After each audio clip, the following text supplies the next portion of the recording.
Students, आज हम चर्चा करेंगे मनोविश्लेषणात्मक सिद्धांत। मनोविश्लेषणात्मक सिद्धांत के आदि प्रवर्तक फ्राइड हैं। मनोविश्लेषण कहाँ से प्रारंभ हुआ और ये मानसिक अध्ययन कब से शुरू हुआ, उसके बारे में थोड़ा सा हम चर्चा करेंगे। मूलतः मानसिक और स्नायविक रोगों के चिकित्सा विधि के आविष्कार का श्रेय भी फ्राइड को है। उसके समसामयिक समूह के विशेषज्ञ चिकित्सकों में ये माने जाते हैं। इनके प्रयोगों से ये स्थापित हुआ कि सम्मोहन की अवस्था में मनुष्य को की विशेष सरलता से उसकी रोग को दूर किया जा सकता है। सबसे पहले इन्होंने मन की तहों को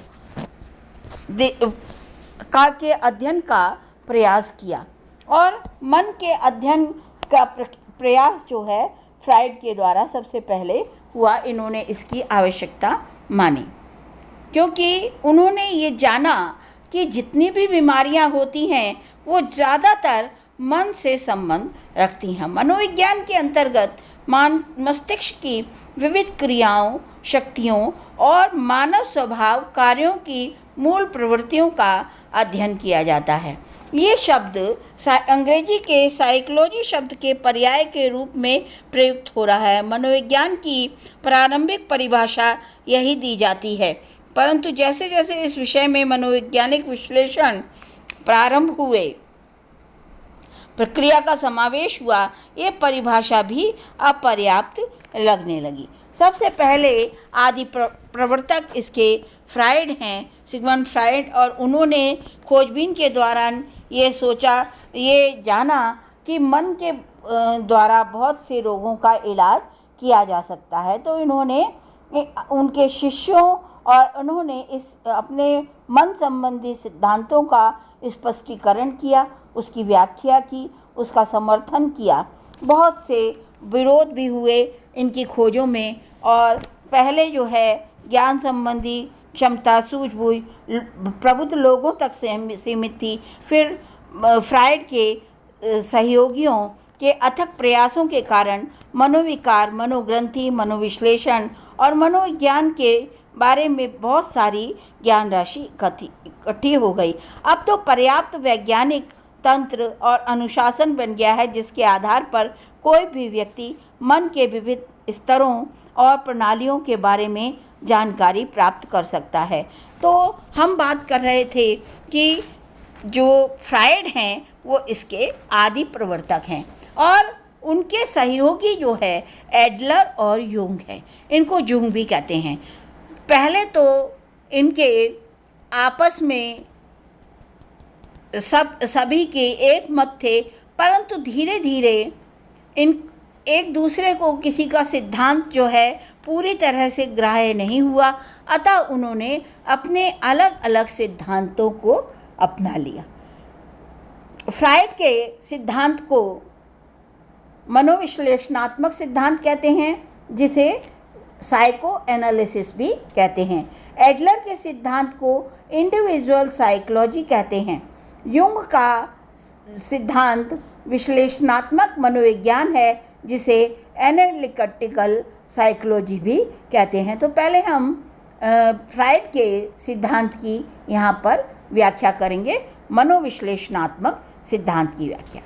तो फ्राइड ने अपने मनोविश्लेषणात्मक सिद्धांत में प्रमुख 4 सूत्र दिए।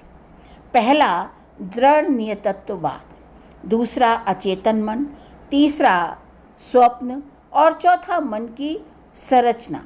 दृढ़ नियतत्ववाद का अभिप्राय है कार्य कारण का नियत संबंध, अर्थात प्रत्येक मानसिक व्यापार के मूल में कोई ना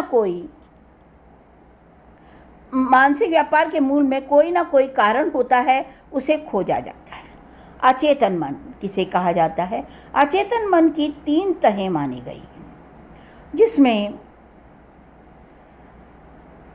अचेतन मन की 3 तहें हैं। पहला तो चेतन अर्थात कॉन्शियस, दूसरा अवचेतन अर्थात अर्ध चेतन या प्री कॉन्शियस। तीसरा अचेतन मन, जो कॉन्शियस नहीं है, अचेतन मन है। चेतन मन सभी प्रतिबंधों का मन है, जिसे सभ्यता, संस्कृति, आचार विचार कहा जाता है। अचेतन मन उन आकांक्षाओं का भंडार है जो संपूर्ण व्याकुलताओं को दमित करती रही हैं। इसकी सर्वप्रथम विशेषता है यौन भावना, काम दमित मनोग्रंथियां रूप धारण कर लेती हैं। करते करते इन मनोग्रंथियों के मुक्त होने का मार्ग जो है वो कला है। अचेतन मन की ही अभिव्यक्ति है ये अत्यंत आकांक्षाओं की तृप्ति का द्वार है, साधन भी है।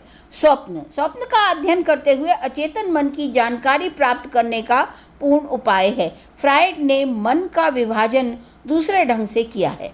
इन्होंने इदम, इड, दूसरा अहम या ईगो, इजियो, और तीसरा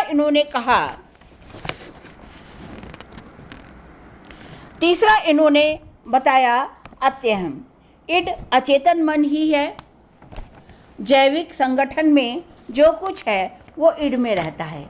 अहम मूल प्रवृत्तियों की नियति अवस्था है। जो प्रवृत्तियाँ परिस्थितियों से मेल होने से संतुष्ट हैं उनका समर्थन करता है, और जो संतुष्टि के योग्य नहीं होता उन्हें दबा देता है। ये सचेत रूप से क्रियाशील रहता है। अत्यहम सुपर ईगो है, मूलतः चेतन मन है जो सामाजिक आचार विचार से परिचालित होता है, और सामाजिक रूप से जो प्रवृत्तियाँ उस योग्य नहीं होती वही जो है इस अचेतन मन में अचेतन मन में आ जाती हैं, और यही सुपर ईगो कहलाती है। धीरे धीरे जो व्यक्ति इन दमित वासनाओं को पूरा करता है, और जो व्यक्ति अपने आप को सुपर पावर, क्योंकि व्यक्ति को मालूम होता है कि उसमें क्या कमियां हैं, और उन कमियों के प्रति वो बहुत ही सचेत होता है,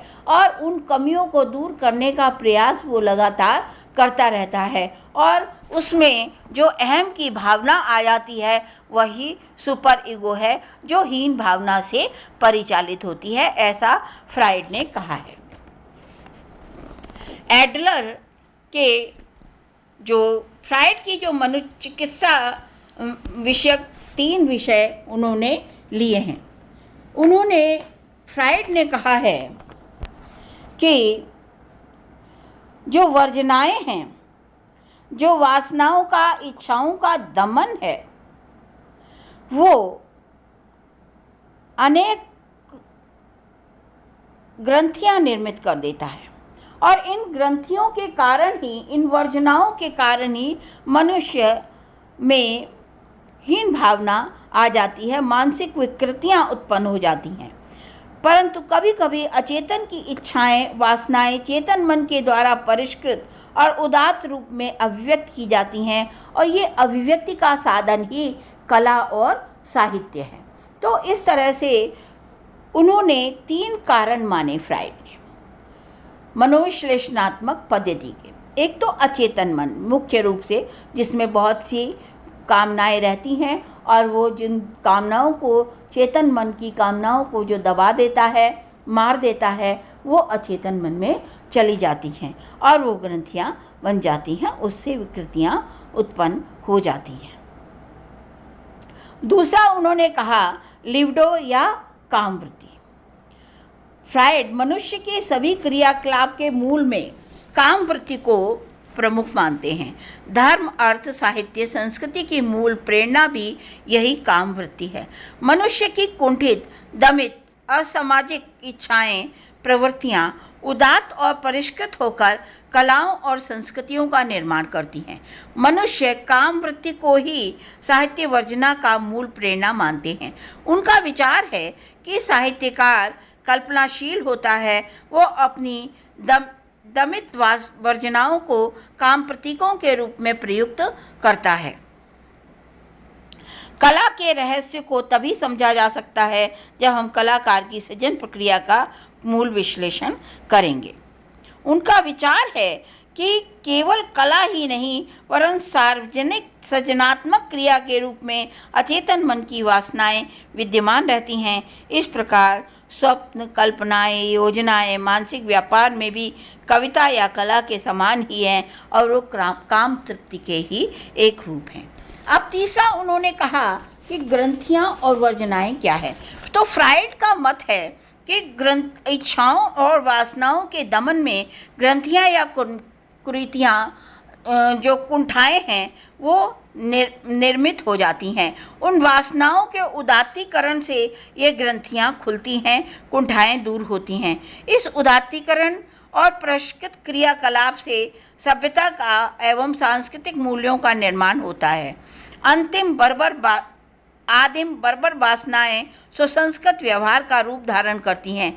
कला और साहित्य इसी का एक रूप है। फ्राइड का विचार है वासनाओं की तृप्ति का सुख तीव्र होता है, जबकि कला और साहित्य का आनंद मंद और आह्लादमय होता है, सामूहिक होता है और अधिक स्थायी भी होता है। वासनाओं की तृप्ति शारीरिक अधिक होती है, कला का आनंद मानसिक होता है। कला संप्रेषण कारक है, अतः उसका सामाजिक महत्व है। उसका साधारणीकरण भी होता है। उसी समाज के चेतन संस्कार उसमें बनते हैं। कलात्मक अभिव्यक्ति कुंठाओं और ग्रंथियों से मुक्ति प्रदान करती है और ये कलाकार के लिए आनंद का स्रोत है। अब हम जो है आगे जो विद्वान हैं एडलर, उनकी बात कर रहे हैं। एडलर के विचार हैं कि फ्राइड के चिंतन के लिए नए क्षेत्र का उन्होंने उद्घाटन किया और उस क्षेत्र की मूल क्षमताओं और तत्वों को स्पष्ट किया। एडलर बहुत सारी चीज़ों में फ्राइड से समानता रखते हैं, पर कुछ बातें उनकी अलग भी हैं। उन्होंने अपने विचार व्यक्त करते हुए कहा है कि प्रत्येक मनुष्य में किसी न किसी प्रकार की आंगिक और मानसिक कमी पाई जाती है जिसको वह अनुभव करता है और उससे उसमें हीनता की ग्रंथि का निर्माण होता है। उसकी पूर्ति का प्रयास मनुष्य विविध प्रकार से करता है। हीन भावना के कारण जब मनुष्य विशेष रूप से इस कमी को पूरा करने में की कोशिश करता है, तब उसमें श्रेष्ठता की भावना का उदय होता है और यही श्रेष्ठता की ग्रंथि सुपीरियरिटी कॉम्प्लेक्स कहलाती है। जो लोग दंभी और अपने को श्रेष्ठ प्रदर्शित करने का प्रयत्न करते हैं वह असभ्य व्यवहार करते हैं। वे वास्तव में हीनता की भावना से ही ग्रस्त होते हैं। इन दोनों भावनाओं का अतिरेक व्यक्तियों को मानसिक रोगी बना देता है। एडलर के अनुसार प्रत्येक व्यक्ति की अपनी एक निजी जीवन शैली होती है और उस निजी जीवन शैली में उनका विचार है कि बालक में काम तृप्ति निजी जीवन शैली में एक निजी जीवन शैली होती है। उनका विचार है कि बालक में काम तृप्ति का विकास होता है और जब उसकी जीवन शैली बन चुकी होती है जिसका निर्माण जीवन की निजी विलक्षणताओं से होता है तो ना कि काम वासनाओं से। उनके अनुसार जीवन की 3 समस्याएं प्रमुख होती हैं। एक तो समाज विषयक, एक व्यवसाय विषयक, दूसरी काम और विवाह विषयक। इनमें से एक ही समस्या के असफल होने से वह जीवन से पलायन करने लगता है और उसकी क्षतिपूर्ति के लिए कोई काम करता है। इनकी पूर्ति कार्यों से कला और साहित्य की रचना होती है और इन रचनाओं से व्यक्ति के अहम भाव और असामाजिक भावना का निवारण होता है। इस प्रकार साहित्य और कला में विश्व बंधुत्व की भावना व्यापक व्यापार बनकर सामाजिक जीवन को विकसित करती है। तो इस तरह से इनके जो विचार हैं वो कुछ जो है वो फ्राइड से मेल खाते हैं, बल्कि उनसे भी ज़्यादा अधिक विस्तृत और व्यापक हो गए हैं। और हम तीसरे आचार्य जो हैं मनोविज्ञान के, उनकी बात करते हैं। युंग के विचार, जिन्हें युंग भी कहा जाता है और जुंग भी कहा जाता है, और इनका जो पूरा नाम है वो कार्ल गुस्ताव युंग है। ये भी फ्राइड के ही एक समकालीन और सहयोगी थे और इन्होंने अपना मौलिक चिंतन दिया। इनके सिद्धांत को विश्लेषणात्मक मनोविज्ञान कहते हैं, एनालिटिकल साइको एनालिसिस कहते हैं। इन्होंने इनके कुछ विचार फ्राइड से मेल नहीं खाते। इन्होंने बहुत भ्रमण किया था और अपने अध्ययन से और अपनी विद्वता के आधार पर इन्होंने विश्लेषणात्मक मनोविज्ञान का एक नया मार्ग खोज निकाला जो फ्राइड और एडलर के विचारों से भिन्न था। युंग ने अचेतन मन को स्वीकार किया है, पर उसे 2 स्तरों पर रखा है। प्रथम वैयक्तिक, द्वितीय जातीय और सामुदायिक अचेतन मन। फ्राइड ने अचेतन को दमित इच्छाओं और वासनाओं का रहस्यमय भंडार माना है, पर जुंग का मत है कि वैयक्तिक अचेतन का अंश है, इससे परे एक सामूहिक जाति का स्तर है, एक ऐतिहासिक परंपरागत संस्कार भूमि है और सामूहिक अचेतन में युंग के अनुसार एनिमस और एनिमा विद्यमान रहते हैं। एनिमस कहते हैं नारी सुलभ गुणों की बहुलता और एनिमा कहते हैं पुरुष गुणों का समूह। उन्होंने व्यक्तित्व के बारे में 2 कोटियों में उसे विभाजित किया। व्यक्तित्व की 2 कोटियां हैं, एक बहिर्मुखी और दूसरी अंतर्मुखी। बहिर्मुखी व्यक्तित्व जो है 4 प्रकार की शक्तियां होती हैं: विचार, भाव, संवेदन, सहज ज्ञान, अंतर्दृष्टि। ये मानसिक ऊर्जा ही सभी कार्यों की प्रेरणा है और सहज ज्ञान का इंट्यूशन, सत्य या वास्तविकता की वह दृष्टि या अनुभूति जिसकी जानकारी चेतन मन को नहीं होती।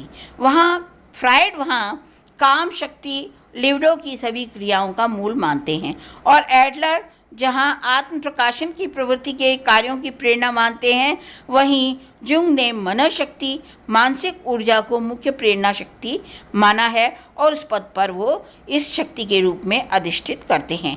इस प्रकार युंग की मनोशक्ति, मानसिक ऊर्जा का सिद्धांत फ्राइड के लिबिडो, काम शक्ति, एडलर की आत्म प्रकाशन की प्रवृत्ति से अधिक स्वस्थ और अधिक व्यापक है। ये शक्ति मनुष्य की विकासशीलता, संस्कृति, रचनाशीलता का मूल स्रोत भी है। इस प्रकार से हमने यहाँ पर तीनों विद्वानों की चर्चा की है और तीनों विद्वानों की चर्चा के बाद हम जो है अगले वीडियो में इनकी आलोचना भी करेंगे, कौन से विद्वानों की क्या जो है वो रही है साहित्य को देन, ये भी चर्चा करेंगे। So thank you students.